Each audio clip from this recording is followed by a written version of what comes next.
some of the breaking news from the incoming Trump administration. This is being reported in the Wall Street Journal and the Times of Israel that say that the Trump administration is weighing their options to stop Iran from going nuclear, including preemptive military strikes. Now, that would be out of the ordinary for the Trump administration, just based on what they did last time. Donald Trump was not afraid to use military force if it became necessary, but it was not his first option. And that's great. That's exactly what we want in a president, somebody who doesn't immediately start blowing things up when things go badly. There's a article in the New York Times today talking about how much chatter there is on Iranian local news networks calling out the government for their failed strategy of arming all these proxies around the world and saying, why did we pump billions and billions of dollars into Syria, Lebanon, and Gaza only to watch them get crushed in the space of a year and do very little to harm the Israelis in the greater scheme of things? And oh, by the way, strike directly from Iran at Israel twice and fail to kill even one Israeli. Even the conservatives in Iran, who typically support the government, are saying this is a waste. We could have spent all that money in Iran. And for that to start happening in a place like Iran is telling, because you speak up against the government in Iran and you and your whole family might disappear.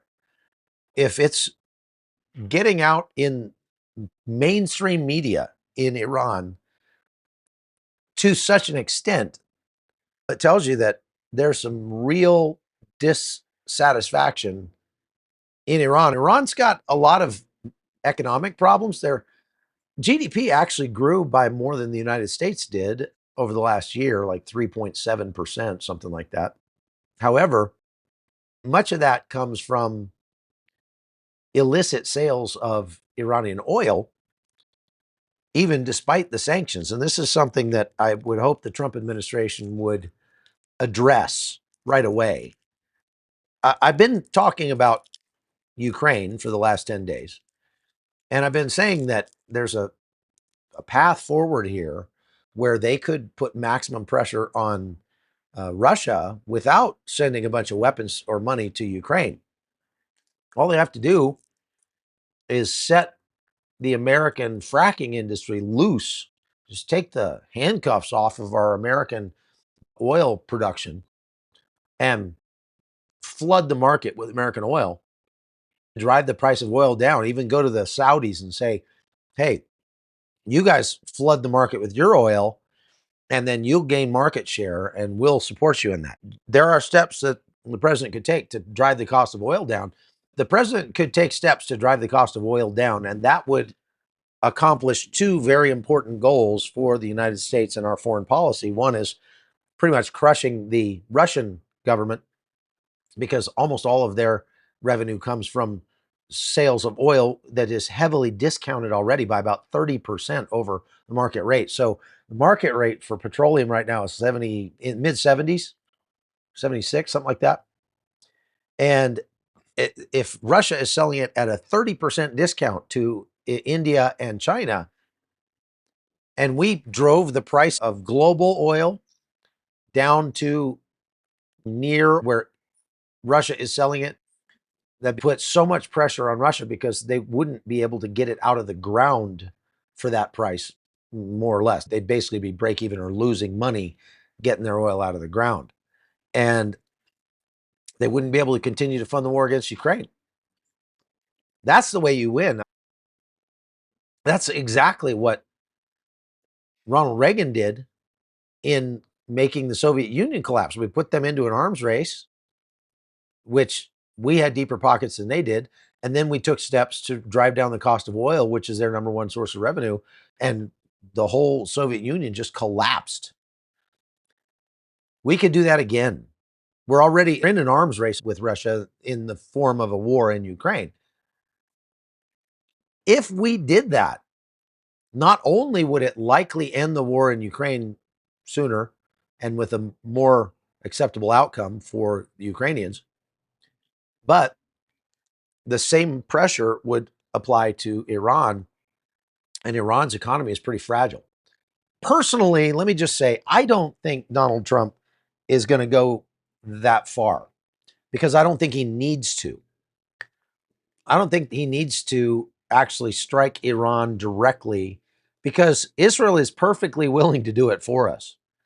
All we need to do is give them the tools they need. They're even willing to buy the bombs they need from us. We don't even have to give it to them. They'll pay for it. Then just set them loose and encourage them to do it. Maybe provide some intelligence capabilities, provide some refueling, maybe even let Israeli jets land on American aircraft carriers. I don't know if that's a thing, but now that Israel has taken out the entire Syrian Air Force and all of their air defense capabilities, not like there's anybody left that even knows how to use those things right now. What it does is it just paves the way for Israel to take the bull by the horns and actually strike directly at Iran. And it looks like they are planning something along those lines. If I had to guess and say between the Houthis and the Iranians, I'd say that the Israelis are planning to strike the Iranians again. And the United States is going to strike the Houthis some more.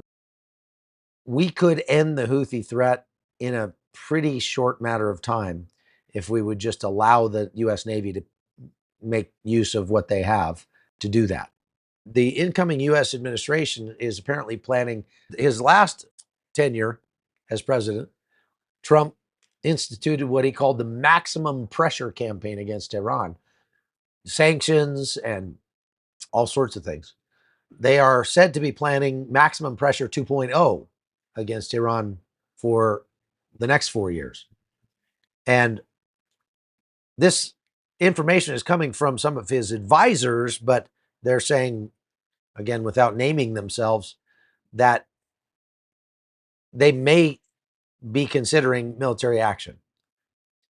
There's no need for us to put troops on the ground in Iran. We just want to destroy their capabilities and set back their nuclear ambitions by years because they're a bunch of psychopaths. And when you're a psychopath, you don't get to have nice things. Sorry.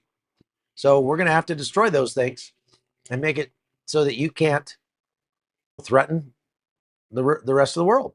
That's just all there is to it. We are likely to see a very serious campaign against Tehran to crush them economically, militarily, and so on in the next 4 years. Trump is much more prone to using economic means to accomplish his goals, and that would be a really smart thing to do here. I think Iran is looking at serious trouble in the near future because Israel is taking full advantage of the situation right now. They have taken out Iran's air defenses, they've taken out the air defenses in Syria, all of them. Everything's gone. You could fly a Piper Cub across Syria right now and you wouldn't have to worry. And I can't imagine them doing all that work and then not taking advantage of it to make their country safe from Iranian aggression. I will let you know as soon as something happens that I can find out. Last but not least, we have been supporting these single mothers in Colombia. They are refugees from Venezuela.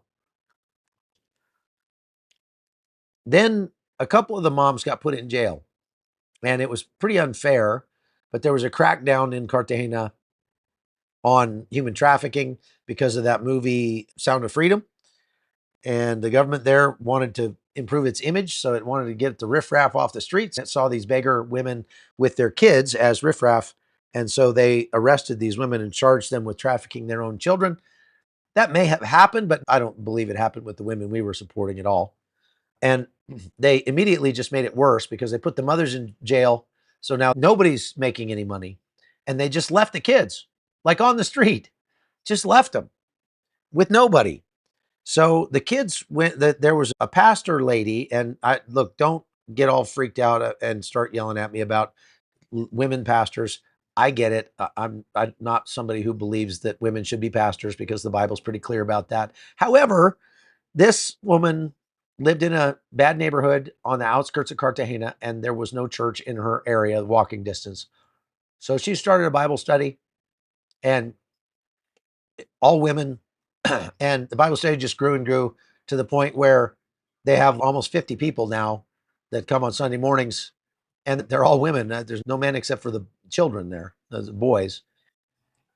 She took in all these kids, and more kids keep coming to her because we've been supporting her to feed these kids and to house these kids. But I didn't realize, I thought we were up to about 14 or so. No, she sent me a picture of them all at church the other day, and there's 25 kids. Okay. I'm going to put this up and try to show you. There's a picture of 25 children, moms and kids. And we are supporting all of these people now with your donations, and the moms who are in jail that are the moms of some of these kids. So it's Christmas.